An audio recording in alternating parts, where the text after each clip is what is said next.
Skies Scary Stories. This channel is more about the paranormal, and any kind of scary stories that you might have. I've got plenty of paranormal experiences, from myself and from my daughter when she was born. So anybody that would be interested in sharing theirs, just email me at scaryskiesstories@gmail.com, and I would love to share them with everybody. So let's get started. My first ever experience with the paranormal. I'll give you a little backstory. My family moved to Covington, Georgia. If anybody is well known for Vampire Diaries, that's the county that I moved to. We found some acreage, and my mom and dad pretty much got a house built on that acreage. So nobody lived in the house prior to us moving in. So I was about 6 years old, and I was laying in bed, and my bedroom was pretty much above the TV room, living room, entertainment room. So anybody that was downstairs talking or watching TV, I could hear it through the vent. So I was laying there in bed, and all of a sudden I started hearing, like, there's a whole bunch of people in one room, and they were just all talking at one time. And I'm like, what in the heck is going on? So I went downstairs, turned the corner, and looked downstairs into the entertainment room, and there was nobody there. It was pitch black. So I'm like, okay, maybe I'm just dreaming. So I turned around and went back upstairs and went to bed. This happened 3 times, back to back, every night for 3 days. The 4th night, I heard it again. I was laying in bed, but something was totally different. I heard a baby crying. And I'm the youngest in the family. It's just me, my brother, and my mom and dad. So I know there wasn't any babies in the house. So I'm like, okay, I'm getting tired of this. So I went downstairs and I investigated. I flipped on the light to go downstairs, and it shone into the entertainment room. And my dad had gotten a rocking chair from his aunt that had passed, and it was sitting there rocking back and forth in it.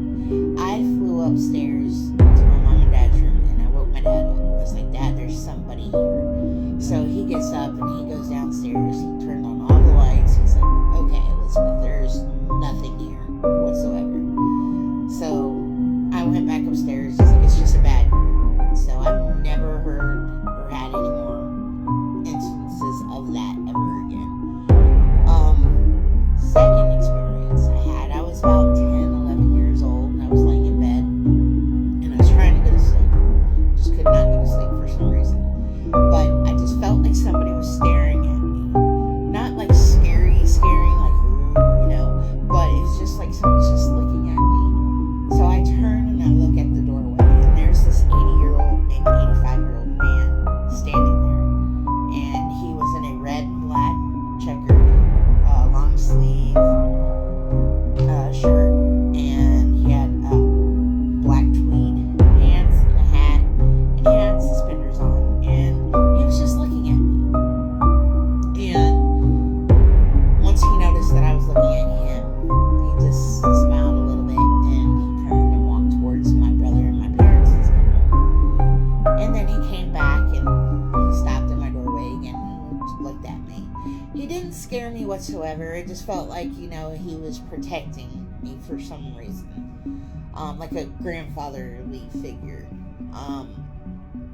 He did that going back and forth for like maybe 30 minutes. And the last time he stopped in front of my doorway, and he smiled at me with like a caring smile, and he just disappeared. Never seen the guy again, ever again. But I think that night I slept the most peacefulest, and I felt protected. And ever since then, I've never seen him again. I never heard of him. I don't know who he was. So that experience that was a happy paranormal experience. So the older I got, I started dabbling in Wiccan or witchcraft. And I started doing spells and whatnot, and playing with the Ouija board. And I did that for years until I was 18. It was Halloween night, and me, my best friend, and another girlfriend of ours that we had went to church with growing up, we got together. My best friend's husband at the time was working out of state, so we all decided to go over to her apartment and spend Halloween together. Well, of course, me as I am, I'm the weird one. I went and purchased a Ouija board from Spencer's. And I was like, oh, this is going to be cool. It's Halloween. We can play with the Ouija board, scare each other, whatever. And that night we watched movies. We handed out candy. It was getting late and we are bored. And it's like, okay, I want to do something fun. So I was like, look, I got an Ouija board. It's out in my car. And they're like, awesome, cool. So we all decided to go to the local cemetery. And this cemetery is about, I'd say, 2 football fields, maybe a football field and a half big. We pulled in, and I parked right beside this tree. It was huge, no leaves.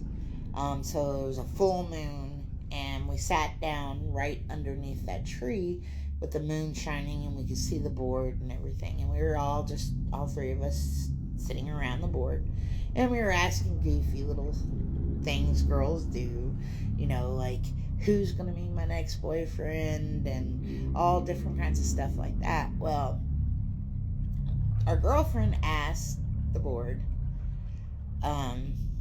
what is Elizabeth's biological mother's name? And I shot her a look. I'm like, are you serious? I was like, because I'm adopted, so I didn't know anything at that point in time about my biological family. And it said Angel. And I'm like, okay, no big deal. Then she's like, okay, well, how many siblings does Elizabeth have? And it said 3. I'm like, okay. Like, I'll ever figure that out. I have no clue anything about my family. So then, it went to me. I asked some crazy questions, and then my best friend asked a few questions, and then I went back to her again, and she asked the biggest no-no you would ever do in a graveyard with an Ouija board, asked if anybody died a horrible death. As soon as she said that, in the very far back left corner, we all heard a woman scream this god-awful, blood-curdling scream, like she was hurt, like really bad. My butt got up, and I'm like, if you're coming now, because I'm not staying. So haul your butts into the car. So we all jump in there, grab the Ouija board, and jump in my car, and I flew out of there. I was done. I'm not doing it. And so we went to a friend of ours' house. They were having a party. And, my best friend was like, yeah, we were just at the graveyard. And Elizabeth bought this Ouija board. And we heard this woman scream. And all they're like, oh, cool, I'd love to go. So we picked up a girl from the party. And we went back there again.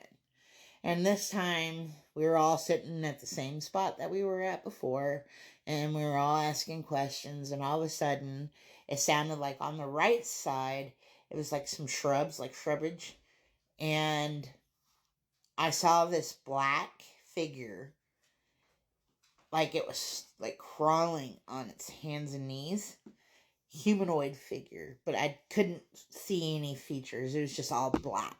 And I'm looking, the girl that came with us this last time looked, and she saw it, and she's like, oh my God, do you see that? And I'm like, yeah.